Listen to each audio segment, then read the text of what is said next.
بسم اللہ الرحمن الرحیم۔ سبق نمبر 33۔ اونٹ۔ چوپائے دو قسم کے ہیں، اہلی اور وحشی۔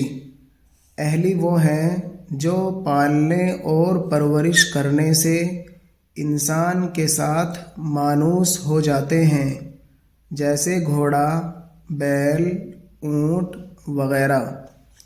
وحشی وہ ہیں جو جنگل میں بسر کرتے اور آدمی کی صورت سے بدکتے ہیں، جیسے نیل گائے، پاڑھا، ارنا، بھینسا وغیرہ۔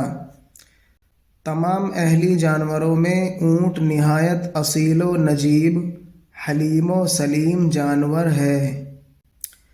اس کے جثے اور اعضاء کی ساخت سے صاف عیاں ہے کہ وہ گرم و خشک ریگستانوں کی صعوبتیں جھیلنے اور وہاں کے باشندوں کو مدد دینے کے لیے پیدا کیا گیا ہے۔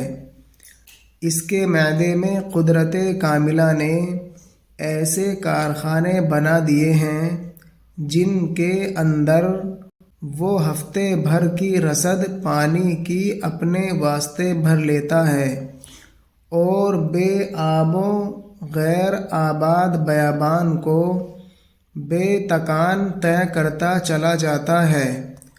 اس کی پشت پر کوہان ہوتا ہے جو حقیقت میں چربی کا ایک ذخیرہ ہے، اور یہ ذخیرہ اس کے معدے کو بھوک کی شدت میں غذا پہنچاتا ہے، جبکہ چٹیل اور اجاڑ ریگستانوں میں کہیں گھاس کا تنکا یا جھاڑی جھنڈ کے پتے مانوس ہو جانا۔ محاورہ: گھل مل جانا، بدکنا، جانور کا ڈر کر یا بگڑ کر بھڑکنا، بھاگ جانا۔ پاڑھا: ہرن سے مشابہ ایک صحرائی جانور جو قد میں چھوٹا ہوتا ہے اور جس کے جسم پر سفید نقش ہوتے ہیں۔ ارنا بھینسا: جنگلی بھینسا جو موٹا، تازہ اور بہت ظالم اور خطرناک ہوتا ہے۔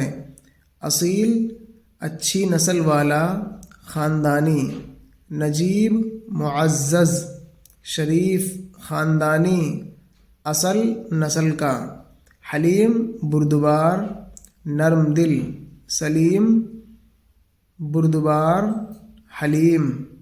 جثہ: جسم، بدن، جسامت، جسم کی بناوٹ، عیاں، ظاہر، آشکارا، رسد، مویشیوں کا چارہ وغیرہ۔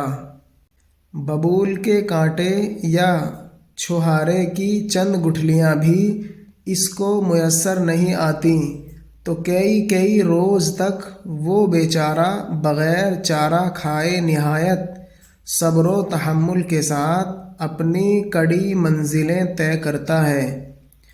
اس کے سم چوڑے، چپٹے اور نرم گدگدے ہوتے ہیں جو ریتے کے ایسے تھلوں کی بخوبی قطع کرنے کے قابل ہیں جہاں گھوڑے کا سخت سم ٹخنے تک غرق ہو جاتا ہے۔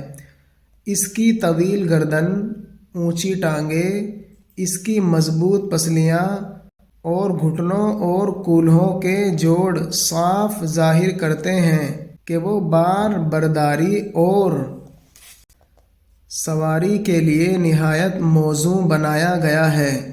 وہ مالک کے اشارے پر زانو کے بل بیٹھ جاتا اور اپنی پیٹھ پر بوجھ لدواتا ہے، لیکن جب غلطی سے اس کا مالک بارے گراں اس کی پشت پر لاد دیتا ہے تو وہ اس کو آگاہ کرنے کے لیے بڑبڑاتا اور شور و غل مچاتا ہے۔ ایسے ریگستانی خطوں میں جیسا کہ عرب اور افریقہ کا صحرا ہے، اسی سود مند جانور کی بدولت آدمیوں کو خوراک و لباس میسر آتا ہے، اور اسی کی اعانت سے ان کے اکثر کام چلتے ہیں۔ وہ لوگ اونٹ کے بالوں سے کپڑا بنتے اور رسی بناتے ہیں۔ اس کی کھال کے خیمے اور فرش تیار کرتے ہیں، اس کے گوشت اور دودھ سے اپنا پیٹ بھرتے ہیں، یہاں تک کہ اس کی ہڈی کو بھی کام میں لاتے ہیں۔ غرض کہ ان کے حق میں اونٹ ایک رحمت الہی ہے۔ گدگدہ ملائم، تھل ریگستان، بار برداری سامان اٹھا کر ایک جگہ سے دوسری جگہ منتقل کرنے کا کام۔ موضوع مناسب، بڑبڑانا اونٹ کا بلبلانا، شور مچانا رحمت الہی، فضل خداوندی۔